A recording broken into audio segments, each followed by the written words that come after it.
اعوذ باللہ من الشیطان الرجیم، بسم اللہ الرحمن الرحیم۔ اے گنہگاروں مایوس نہ ہو، عامر لیاقت حسین حاضر خدمت ہے۔ ناظرین کرام، ایک اللہ والے نے حضرت ابراہیم بن ادہم علیہ الرحمہ کو خواب میں دیکھا اور پوچھا حضرت کیا حال ہے؟ فرمانے لگے حق تعالیٰ نے مغفرت فرما دی اور جنت عطا فرما دی، لیکن وہ جو میرا ہمسایہ تھا اور جھونپڑی میں رہتا تھا، وہ اپنی نیت کی بنا پر، کیا فرمایا؟ وہ اپنی نیت کی بنا پر میرے اوپر جو جنت میں بالا خانہ ہے وہ اس میں ہے۔ سائل نے پوچھا حضور وہ کس طرح؟ فرمانے لگے وہ اس طرح کہ اس کی خلوص دل سے یہ نیت تھی کہ اللہ تعالیٰ مجھے اتنا وقت عطا فرمائے اور ایسے مواقع عطا فرمائے کہ میں سلطان ابراہیم بن ادہم علیہ الرحمہ کی عبادت سے زیادہ عبادت کروں۔ لیکن وہ عیال دار تھا اور زندگی میں اس کو کبھی ایسا موقع نہیں ملا۔ اللہ تعالیٰ نے سچی نیت کے مطابق اسے مجھ سے زیادہ بلند درجہ عطا فرما دیا۔ یعنی ناظرین کرام، نیت جو ہے وہ روح الاعمال ہے، سید الاعمال ہے۔ انما الاعمال بالنیات، تمام اعمال کی جڑ نیت ہے۔ اعمال کی درستی ناظرین کرام نیت پر موقف ہے، اور یہ جو حدیث ہے انما الاعمال بالنیات، اس کے راوی ہیں سیدنا فاروق اعظم رضی اللہ تعالی عنہ۔ وہ فرماتے ہیں کہ نبی کریم صلی اللہ علیہ وآلہ وسلم نے ارشاد فرمایا کہ تمام اعمال کا دار و مدار، انحصار نیتوں پر ہے، اور یہ کوئی معمولی مسئلہ نہیں ہے، بہت بڑا، بلند اور اونچا مسئلہ ہے۔ یہ ایک ایسا ناظرین کرام معاملہ ہے کہ بلکہ ایک ایسا عمل ہے کہ سارے اعمال کا دار و مدار ہی اس عمل پر ہے، نیت۔ انسان کو وہی چیز ملتی ہے، میرے سرکار صلی اللہ علیہ وآلہ وسلم نے بالکل درست ارشاد فرمایا کہ انسان کو وہی چیز ملتی ہے جس کی وہ نیت کرتا ہے۔ یاد رکھیے، اللہ سبحانہ و تعالی متقین کی مراد ان کی نیت کے مطابق پوری فرماتا ہے۔ متقی ہو، نیت درست ہو اور اخلاص نیت کے ساتھ کوئی کام کرے، یقینی بات ہے کہ اللہ تعالیٰ اس متقی کی بات کو پورا فرمائے گا۔ یقین نہیں آتا تو آپ آزما کر دیکھ لیجیے۔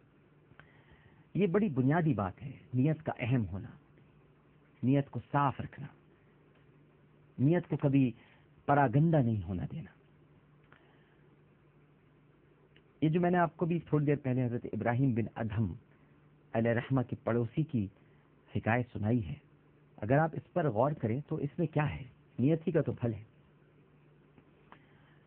نیت کا صلہ ہے۔ اللہ تعالیٰ کی بارگاہ میں یہ سید الاعمال آج تک رائے گا نہیں ہوا۔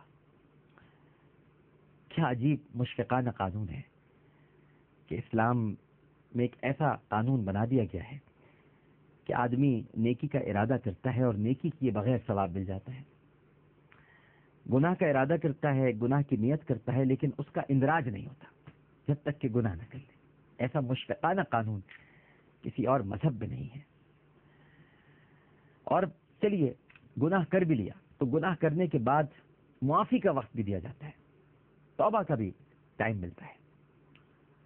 بس دعا فرمائیے کہ اللہ تعالیٰ ہمیں انتہائی اخلاص کے ساتھ اور خلوص کے ساتھ اپنی نیت کی درستی کا اہتمام نصیب فرمائے، آمین ثم آمین۔ آج بڑی کوتاہی اسی طرف سے ہو رہی ہے اور ہمیں پھونک پھونک کے قدم رکھنا چاہیے۔ بلکہ مشائخ تو فرماتے ہیں کہ ایک ایک کام میں کئی کئی نیتیں کرنی چاہیے۔ ایک مصروف آدمی ہے، وہ وضو کرتا ہے اور وضو کرنے کے بعد اس کو 4 یا 8 رکعت نفل کا وقت نہیں ملتا، صرف دوگانہ کی مہلت ہے، اور اس کا جی چاہتا ہے کہ تحیۃ الوضو بھی پڑھ لوں، جی چاہتا ہے کہ صلاۃ حاجات بھی پڑھ لوں، جی چاہتا ہے کہ نماز توبہ بھی پڑھ لوں، جی چاہتا ہے کہ تحیۃ المسجد بھی پڑھ لوں، اور وقت نہیں ہے۔ لیکن یہ شخص اگر ان سب کی نیت کر لے تو اس دوگانہ نماز میں نماز توبہ کا فائدہ، صلاۃ الحاجات کا فائدہ، تحیت المسجد کا فائدہ، تحیت الوضو کا فائدہ، یہ سب حاصل ہو جائے گا. اور یہ بس انسان کو یہ خیال رکھنا چاہیے، یہ کہنا چاہیے کہ اے اللہ بس یہ میری نیت ہے، میں یہ کرنا چاہتا ہوں، بس اس سب کا قرب مجھے عطا فرما دیجیے. وہ تو اتنا کریم اور رحیم ہے، اس کی رحمت کے کیا کہنے. آپ کر کے دیکھیے، آپ کے دل کو بڑا نفع محسوس ہوگا. یوں لگے گا کہ یہ سارے نفل آپ نے ادا کر لیا، وہ کہ آپ نے 2 ہی نفل پڑھا. بڑے دل کو نفع ملے گا، بڑا سکون ملے گا. ناظرین کرام، انسان کو اس کے کام کا بدلہ نہیں دیا جاتا، سچ کہہ رہا ہوں آپ کو، بلکہ اس کی نیت کا بدلہ دیا جاتا ہے. کیا ہم اور کیا ہمارا کام. اس لیے انسان ارادہ کرے کہ میں 100 حج کروں گا، ارادہ کرے اور 100 حج کروں گا اللہ کی رضا کے لیے. پھر اگر موقع نہ ملا تو ثواب تو مل ہی جائے گا.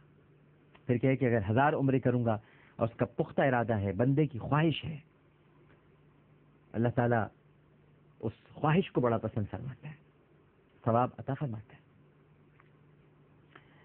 میرے رب کو ایسی نیتیں، ایسی خواہشیں بڑی پسند ہیں. روزانہ ایک قرآن مجید پڑھا کروں گا، یہ نیت انسان نے کر لی، اور موقع مل جائے تو ایک پارہ پڑھ لیجیے. یقین جانیے، پتہ نہیں کیوں میرا دل کہتا ہے کہ آپ کو جتنا اللہ نے موقع دیا، آپ نیت کے مطابق وہ کام کر کے دیکھیے، آپ کو پورا ثواب ملے گا. نیت کو وسعت دیجیے. ناظرین کرام، نیت کو محدود نہیں کیجیے. روزانہ نیت کیجیے میں 10,000 مرتبہ درود شریف پڑھوں گا. توفیق دے اللہ تعالیٰ، اللہ تعالیٰ توفیق دے کہ ہم سب مل کر 10,000 مرتبہ درود شریف پڑھیں. اور موقع ملا 1000 کا، لیکن نیت تھی 10,000 کی. انشاءاللہ نیت کا پورا ثواب ملے گا. اور پھر دیکھیے نا، 1,000 کا ثواب تو 10 گنا ملے گا. اور اس سے 10,000 کا ثواب اگر 1% بھی مل کر رہے تو پھر نیت پر 1% ثواب لازم ہے. اور جب وہ چیز عمل میں اور ظہور میں اور وجود میں آ جاتی ہے تو ثواب کی تو ابتدا ہی 10 گنا سے ہوتی ہے. لہذا نیت کو وسعت دیجیے. بس نیت کو ٹھٹرا ہوا نہیں رکھیے، اس کا ٹھٹرا پن دور کیجیے. یہ ٹھٹری ہوئی ہے، سکڑی ہوئی ہے، سمٹی ہوئی ہے، لپٹی ہوئی ہے. اس کو کھول دیجیے، اس کو پھیلا دیجیے، اور پھر اللہ سے طلب کیجیے، توبہ طلب کیجیے، معافی مانگیے. مغفرت کا اللہ تعالیٰ سے اس کی بارگاہ میں التجا کر کے اظہار کیجیے، اے اللہ میری مغفرت فرما دے. نیت تو کیجیے، ثواب ملے گا. ایک چھوٹا سا وقفہ لیتے ہیں، وقفے کے بعد دوبارہ حاضر ہوتے ہیں. ہمیں یقین ہے کہ آپ سب لوگ ہمارے ساتھ ہی رہیں گے.